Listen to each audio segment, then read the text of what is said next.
এই দুর্গা উৎসব অত্যন্ত বাঙালির সংস্কৃতির একটি পুরনো উৎসব।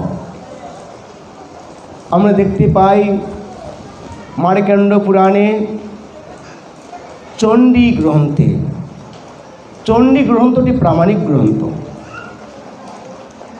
সেই চণ্ডীতে মায়ের সম্বন্ধে বর্ণনা করা হয়েছে। রাজা সুরত এবং সমাধিবর্ষ এই দুজনেই তারা পারিবারিক কলহে তার আত্মীয় স্বজনকে পরিত্যাগ করে বা তারা তাদের পরিত্যাগ করেছিল, বনে গমন করেছিল। রাজা সুরতও রাজ্য হারিয়ে তিনি বনে গমন করেছিলেন। তখন তিনি ভেবেছিলেন, আমি রাজ্য হারিয়েছি, পুত্র কন্যাদের পরিত্যাগ করেছি, তারপরেও কেন আমার রাজ্য ভোগের বাসনা রয়েছে। যখন তিনি এই প্রার্থনাটি করলেন, তখন তারা মেদস্য ঋষির আশ্রমে গেলেন। মেদস্য ঋষি রাজা সুরতকে বললেন, তুমি ভগবানের মহামায়ার পুজো করো, তাকে সন্তুষ্ট করো। তিনি সন্তুষ্ট হলে তুমি রাজ্য ফিরে পাবে। রাজা সুরত কী করেছিলেন?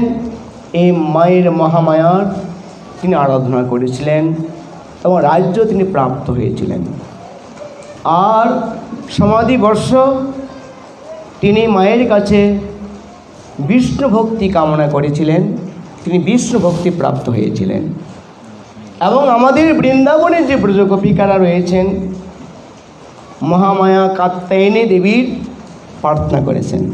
আমাদের বৈষ্ণবরা যে প্রার্থনাটি করে, এই নিবেদন ধর সখীর অনুগত কর, সেবায় অধিকার দিয়ে করো নিজ দাসী। যাদের আমরা দাসী হওয়ার প্রার্থনা করছি, সেই দাসীরা এই মহামায়া বা যোগমায়ার প্রার্থনা করেছিলেন, পুজো করেছিলেন ভগবানকে, বিষ্ণুকে প্রাপ্ত হওয়ার জন্য। বুঝতে পেরেছেন? সেই ক্ষেত্রে দেবতাদের সঙ্গে আমাদের কোনো দূরত্ব আছে বলে আমার কাছে মনে হয় না। ভগবানের শক্তি স্বরূপা, একে আমরা অতিক্রম করতে পারি না। এই মা কি ছিলেন? দাপর যুগে ভগবানের ভগ্নী ছিলেন, বোন ছিলেন। দাপর যুগে ভগবান শ্রীকৃষ্ণ তিনি কংসের কারাগারে আবির্ভূত হয়েছিলেন। মায়েরা শুনুন। আর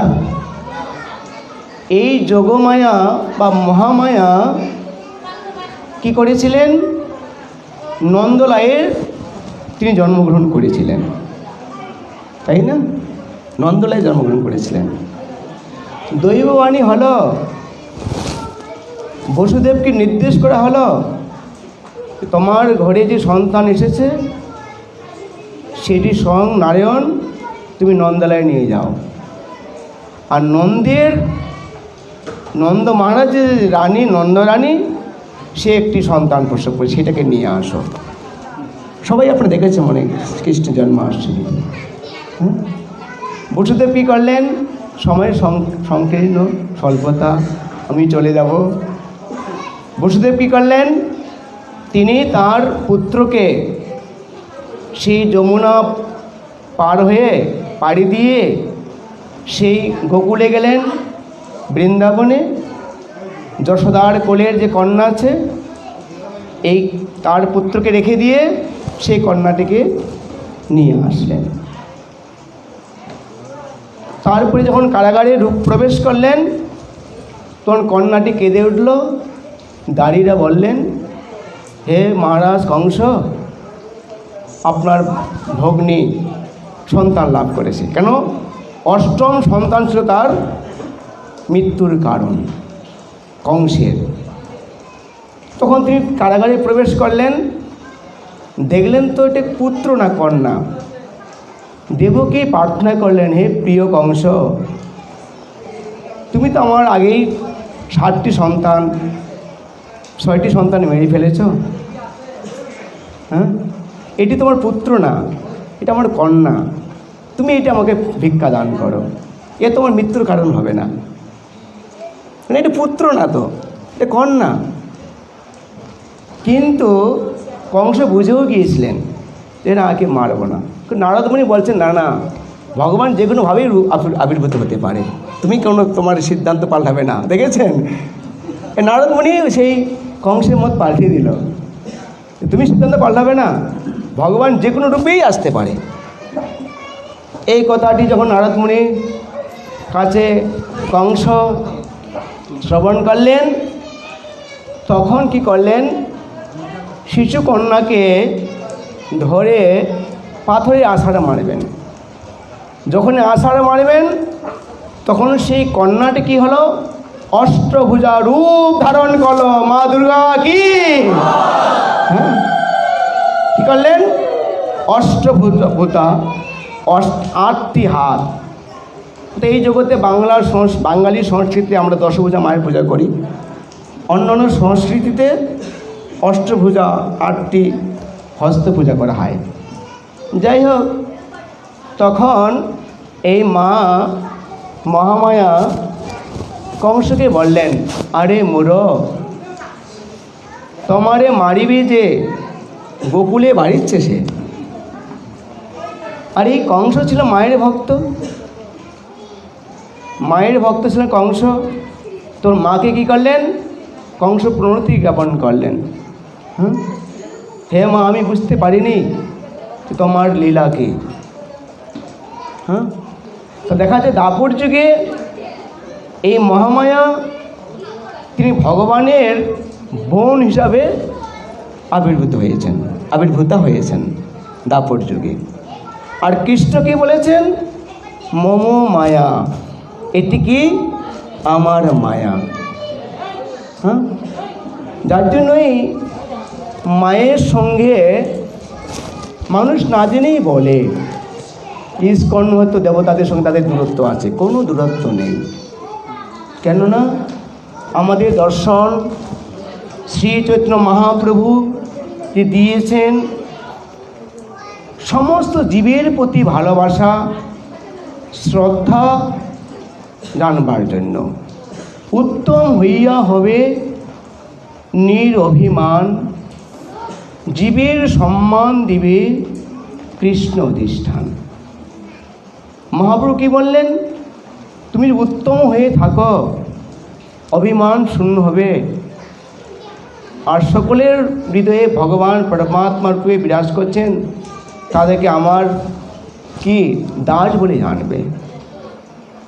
আমরা সকলেই ভগবানের অংশ নই কেন? ঈশ্বর সর্বভূতানাং হৃদেশ্বর্জুন তিষ্ঠতি ব্রাহ্মময় যন্ত্রাণি রূঢ়ানি মায়া। ঈশ্বর সমস্ত জীবের প্রতি, সমস্ত জীবের হৃদয়ে পরমাত্মা রূপে অবস্থান করছেন। ব্রহ্মবাদীরা যাকে ব্রহ্ম বলছেন, যোগীরা যুগ যুগান্তর ধরে ধ্যান তপস্যা করে যাকে পরমাত্মা বলছেন, আর ভগবানের ভক্তরা সেই ব্যক্তিকেই অদ্বৈত তত্ত্ব জ্ঞান জেনে পরম পুরুষ ভগবান রূপে তাকে পূজা করছেন। ভগবান এক এবং অদ্বিতীয়, তার অনন্ত রূপ রয়েছে। ওম পূর্ণমদম পূর্ণমিদম পূর্ণাৎ পূর্ণমুদচ্যতে পূর্ণস্য পূর্ণমাদায় পূর্ণমেবাবশিষ্যতে। ভগবান পূর্ণ, ভগবান থেকেই বিশ্ব ব্রহ্মাণ্ড সৃষ্টি হলেও ভগবানের ক্ষয়প্রাপ্ত হবে না। আমরা প্রদীপ প্রজ্বলন করলাম, মোমবাতি। আমাদের দেবাশিস বাবু খুব ভালো উদ্যোগ নিয়েছে যে মঙ্গল দ্বীপদের দ্বারা যেন এই জগতের সমস্ত অন্ধকার, হানাহানি, হিংসা, বিদ্বেষ যেন সরে যায়। আকাশে যেমন সূর্য উদিত হলে অন্ধকার সরে যায়, তেমনি ব্যক্তি ভক্তির হৃদয়ে যখন প্রেম ও ভালোবাসা, মৈত্রী জাগরিত হয়, তখন আর ভেদাভেদ থাকে না, তখন তার অন্ধকার সব ধরে যায়। এই প্রদীপ আমরা জানালাম, জ্বালিয়ে দিলাম মায়ের কাছে। একটি মোমবাতি সহস্র মোমবাতিতে পরিণত হয়। মূলের ক্ষয় হবে? ক্ষয় হবে? মূল মোমবাতিটা কোনো দিন ক্ষয় হবে না। আমরা সহস্র মোমবাতি প্রজ্বলন করতে পারি। ভগবান নিজেকে অনন্ত রূপে তিনি প্রকাশ করেছেন, তারপরেও ভগবানের অস্তিত্ব কমেনি। কমেছে? অদ্বৈতম অচ্যুতম অনাদি অনন্ত রূপম মাধ্যম পুরাণ পুরুষম নবযৌবনঞ্চ বেদের সুদুর্লভম দুর্লভম ভমাত্মা ভক্ত গোবিন্দম আদি পুরুষহম তমহম ভজামি। তিনি অনন্ত, অনাদি, আদি, গোবিন্দ, সর্বকারণের পরম কারণ। এই হচ্ছে সনাতন ধর্ম। এই সনাতন ধর্ম কারো হিংসা করে না, বিদ্বেষ করে না, উপেক্ষা করে না। কি করে? অপেক্ষা করে, কবে আপনি আসবেন আমার। উপেক্ষা নয়, অপেক্ষা করে। এই ধর্ম মানুষের বক্ষে তীরবিদ্ধ করবে না। তীরবিদ্ধ দূরের কথা, বাণবিদ্ধও করবে না, শব্দের দ্বারাও তাকে আক্রমণ করবে না।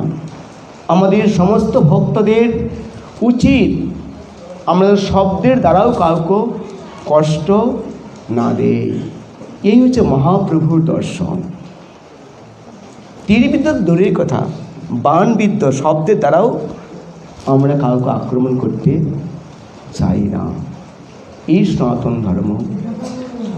এই মায়ের সম্বন্ধে ব্রহ্মসংহিতায় কি বলা হয়েছে? সৃষ্টির স্থির প্রলয় সাধন শক্তি রেখা সায়েব যস্য ভূতানি বিভূতি দুর্গা ঈশানুরূপী মোপি চস্কৃতেশা গোবিন্দম আদি পুরুষহম তমহম ভজামি। ভগবানের ইচ্ছায় তিনি সৃষ্টি স্থির প্রলয়ের সাধন ত্রিগুণ অধিকা। দেখবেন যে মায়ের একটি ত্রিশূল আছে, তাই না? ত্রিশূলটি দ্বারায় তিনটি আছে, শত রজ তম ত্রিগুণ অধিকা। হ্যাঁ, যিনি আমাদের ভক্তিতে প্রীত হয়ে আমাদের হৃদয়ের অসুরকে বিনাশ করেন, জগতের অশুভকে যিনি বিনাশ করেন, যার আগমনে ভক্তির মধ্যে প্রেম ও ভক্তির বন্যা বয়ে যায়। মানুষ গৃহে থেকে মায়ের চরণে প্রপত্তি করে। তার আগমন বার্তা যখনই শ্রবণ করে, বাঙালির হৃদয়ে মায়ের ডাক তাদের হৃদয়কে নাড়া দান করে, জাগিয়ে তোলে। একটি ভালোবাসা, প্রেমের, মৈত্রীর একটি সেতু বন্ধন করে। আজকে বিশ্বময়ী একটি রোগ, অদৃশ্য রোগ, করোনা ভাইরাস। সকলেই রাজা প্রজা, ভিখারি, জ্ঞানী গুণী, সাধু মহাত্মা সকলেই তার ভয়ে ভীত, তার কাছে পরাস্ত। আমরা মায়ের কাছে প্রার্থনা করি, হে মা, তুমি জগতের কল্যাণময়ী, শান্তিময়ী, জগদ্ধাত্রী, তুমি কৃপা করে তোমার সন্তানদেরকে এই দুরবস্থা থেকে উদ্ধার করে দাও। এই হচ্ছে আমাদের মায়ের কাছে আমাদের প্রার্থনা। একজন আমাদের প্রাচীন সাধক রামপ্রসাদ, তিনি কি গেয়েছেন? মা আমায় ঘুরাবি কত, চোখ ঢাকা মা বলদের মতো। অর্থাৎ আগে তেলের ঘানি বাইতো কি গরু দিয়ে চোখগুলোকে ঢেকে দিত আর ঘুরতো। তাই হে মা, এই জগতে আমি আর কত ভ্রমণ করব, আমি ক্লান্ত হয়েছি মা। মা আমায় ঘুরাবি কত, চোখ ঢাকা মা বলদের মতো। এই জগতে আমরা মনুষ্য জীবন প্রাপ্ত হয়েছি, কেউ বৃক্ষলতা, কেউ পাহাড় পর্বত, কালের প্রভাবে সব বিলীন হয়ে যাবে। বিলীন হয়ে যাবে না? আমরাও বিলীন হয়ে যাব। থাকবো কি? পুনরপি জননম পুনরপি মরণম। হে মা, এই জগতে পুনঃ পুনঃ জন্মগ্রহণ করেছি, পুনঃ পুনঃ মৃত্যুবরণ করেছি। এই চক্রে থেকে কী করে নিস্তার পাব? তিনি মায়ের চরণে প্রপত্তি করেছেন। আমাদের সমস্যা হচ্ছে জন্ম, মৃত্যু, জরা এবং ব্যাধি। জগতে যারা জন্মগ্রহণ করেছে তারা একদিন মৃত্যুবরণ করবে, যারা মৃত্যুবরণ করেছে তারা একদিন জন্মগ্রহণ করবে। এই সনাতন ধর্ম জন্মান্তবাদীর প্রতি প্রতিষ্ঠিত। এইভাবে তিনি জন্মচক্র থেকে নিস্তার পাওয়ার জন্য মায়ের চরণে প্রার্থনা করেছিলেন। আরেকটি প্রার্থনা করেছেন, মন রে কৃষিকার জানো না, মানব জমিন রইল পতিত, আবাদ করলে ফল তো সোনা, মন রে তুমি কৃষিকার জানো না। এই মানব জমিন আমাদের পতিত হয়ে গেছে। আবার যদি করতাম আমাদের এই মানব জমিনে সোনা ফলত। দুর্লভ মানব জন্ম লোভিয়া সংসারে, কৃষ্ণ না ভজিনে দুঃখ কহিব কাহারে। এই দুর্লভ মনুষ্য জীবন কখন সার্থক হয়? যখন জীব ভগবানের চরণে প্রপত্তি করে, ভগবানের চরণে প্রার্থনা করে, তখনই জীবের জীবন দুর্লভ হয়ে যায়। বহুনাং জন্ম নামন্তে জ্ঞান বান মম প্রপদত্তে বাসুদেব সর্ব ইতি স্বমহাত্মা সুদুর্লভ। বহু জন্ম জন্মান্তের পর যে ব্যক্তি ভগবানের চরণে প্রপত্তি করেছে, শরণাগত হয়েছে, সে হচ্ছে মহাত্মা, তার জীবন দুর্লভ। ব্রহ্মাণ্ড ভূমিতে কোন ভাগ্যবান জীব গুরু কৃষ্ণ প্রসাদে পায় ভক্তিলতা বিষ। ব্রহ্মাণ্ড পরিভ্রমণ করতে করতে আমরা যখন গুরু বৈষ্ণবের আশীর্বাদ প্রাপ্ত হই, তখন আমাদের জীবন সার্থক হয়। ভজ হরে মন শ্রীনন্দের নন্দন, অভয় চরণার বৃন্দরে।